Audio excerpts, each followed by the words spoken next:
Tangazwa n'ibitangazamakuru bitandukanye by'umwihariko Team Talk bakomeje kutubwira yuko ekipe ya Arsenal ikomeje gukurikirana hafi ibyo no mwongereza ukina ekipe ya Manchester United mbita Marcus Rashford kugira ngo barebe ko baza kwa bamwongera EMIRATES. Nyuma yuko ino ekipe ya Arsenal imaze kubura abandi ba winga batandukanye yagendaga yifuza barimo Vinicius Junior ndetse n'abandi, noneho intention yayo yamaze kwiyerekeza kuwitwa Marcus Rashford nk'umwe muri options zisigaye babona yuko yagira icyo abafasha cyase yaza kwa barwanaho. Tibihagaze bite rero, bite amakuru agezweho na yahe byose nibyo ngira ngo tugarukeho tubirebere hamwe hano kuri Game Sport Hub. Ariko rekana mbere na mbere bane nshimire cyane mwese mwamaze ukanda subscribe kuri YouTube channel yacu n'abatarayikana, ariko mbabwire ngo ikindi cyo gihe cyiza uyu no mwanya mwiza kugira ngo subscribe unitiye twana mu biganiro byacu bya buri munsi uko bwije nuko bukeye. Wike ukanda like kuri ino video ujya muri comment section y'igitekerezo cyawe ubundi tujye turushaho kubana uko bwije nuko bukeye mu biganiro byacu bya buri munsi. Ekipe ya Arsenal nyuma yuko itangiye rino soko cyase nyuma yuko itangiye no mercato ifite gahunda n'ikifuzo cyo kuza kubisinyisha umuwinga gukinisha ku ruhande rw'ibumoso nimwe mu myanya itatu bavugaga ko bakeneye nk'umukinnyi. Nyuma yo kubura witwa Vinicius Junior bakaba witwa Bertha barikora nabisa nk'ibigoranye. Ekipe ya Juventus yamaze kuba ibakanira ndetse igumya kwensistinga ko itari buze kwemera ibiganiro ibyo byose birimo witwa Kenan Irdis. Ekipe ya Arsenal rero kuri ubu ngo isa nk'isigaranya amahitamo cyase amahirwe make yo kuza kuba bene ndi umukinnyi yakomeje gukurikirana hafi cyase ikomeje no kwisirisimba ko witwa Marcus Rashford wa ekipe ya Manchester United kugira ngo barebe yuko uno musore w'umwongereza w'imyaka 28 yaza kwa yerekeza EMIRATES akaza kuba agira icyo abafasha. Amakuru arimo agenda sohoka mbere byabanje gutangazwa n'uno mugabo kore gitangazamakuru bita The Sun bamwita Samuel Lukohoste yanditse agira ati Arsenal wants the Brazilian Vinicius Junior as their market signing to launch their first Premier League title defense in 22 years. And now, even if Rashford is a downgrade on Vinicius Junior, who isn't he? But he ticks a lot of boxes for Arsenal: Premier League pedigree, Champions League crowd, big clubs knows, winners medal, international experience, and with a point to prove. Just ati nubwo bwose ekipe ya Arsenal nyuma yo kumara imyaka 22 idatwara igikombe cya championnat ikaza kukisubiza last season yashakaga kuza kuba ikora signing cyasiza gusinyisha umukinnyi ubuze kuba uteye ubwo cyase umukinnyi ubuze kubukanganya muri bagenzi biwe. Tibahere kubatangiye bifuza witwa Vinicius Junior biza kurangira batamubonye, ariko nubwo bwose nyine ekipe ya Arsenal kugeza amaginga ya yamaze kwerekeza kuri Marcus Rashford. Nibyo mushobora kuvuga yuko atari urwego rumwe cyase ko Rashford ari munsi ya Vinicius Junior, ariko aranje avuga ati none subuni ninde utari munsi ya Vinicius Junior, ninde mukinnyi w'imiwinga w'ibumoso Vinicius Junior atarusha kwisi, kuko kugeza amaginga ya Vinicius Junior afatwa nk'umuwinga wa mbere mwiza w'ibumoso kwisi. Akavuga ati rero nubwo bwose nyine witwa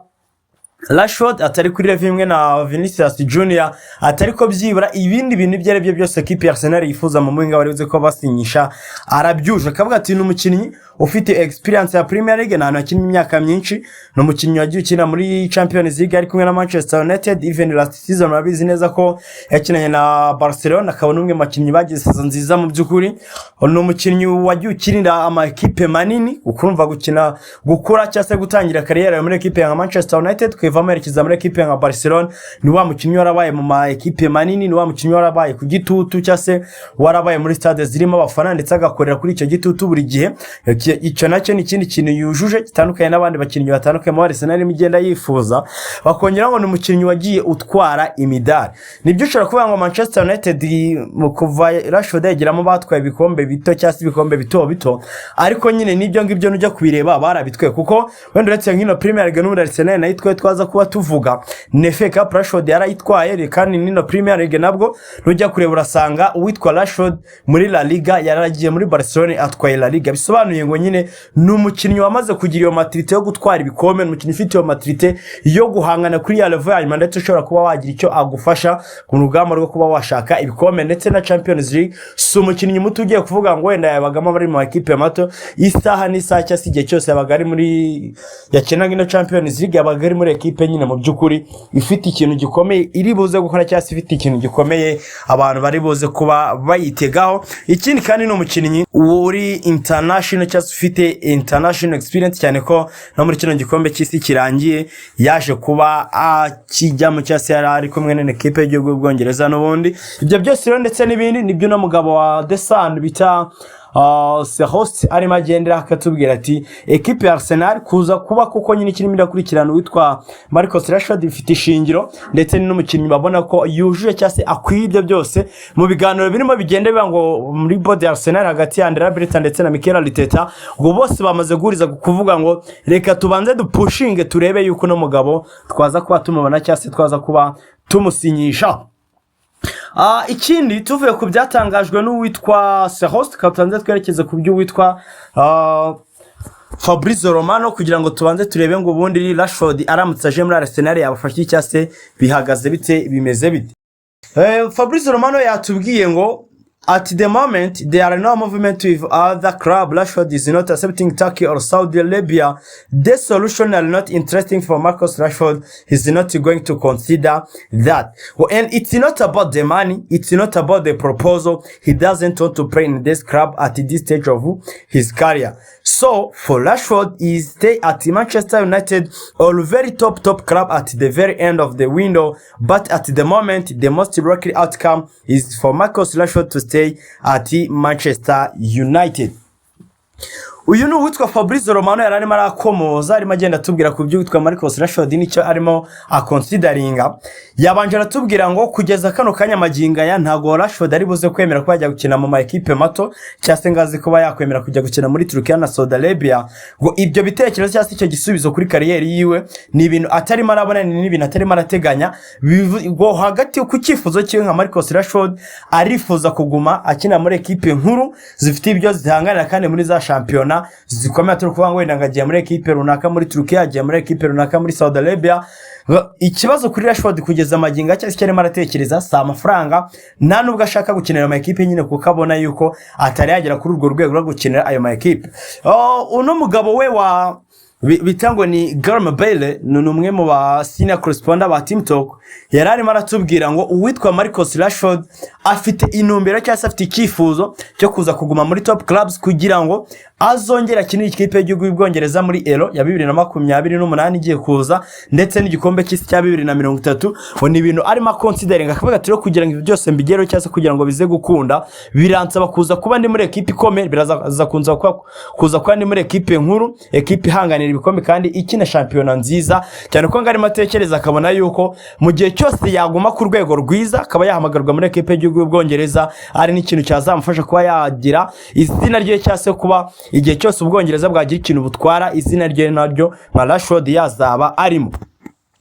Kugeza maginga rero uwitwa Fabrizio Romano nibyara arimo akomeza atubwira arimo aravuga ngo Marcus Rashford uko bihagaze maginga ya arifuza kuguma muri ekipe ya Manchester United cyase ngo bya bidakunze ko aguma muri ekipe ya Manchester United bigendanye n'ikibazo cya Manchester United nayo n'ubundi amaze kubitangaza yuko mu gihe cyose aboneka ekipe iri boze guhuza na Marcus Rashford ku kigendanye n'ama personal terms ariko ikaza no kwa yakwemera kwishyura Manchester United amafaranga yashyize kuri Marcus Rashford. Manchester United nayo iraza kwita imurekura bakavuga rero ngo kuri Marcus Rashford maginga no kuvuga ngo igihe cyose kuguma muri Manchester United byaba bidakunze araza kwemera gusohoka rukagiye kubona ekipe nkuru cyangwa indi ekipe nini ari buze kujyamo. Ibyo ni byo witwa Fabrizio Romano arimo aratubwira yakomeje atubwira ngo so a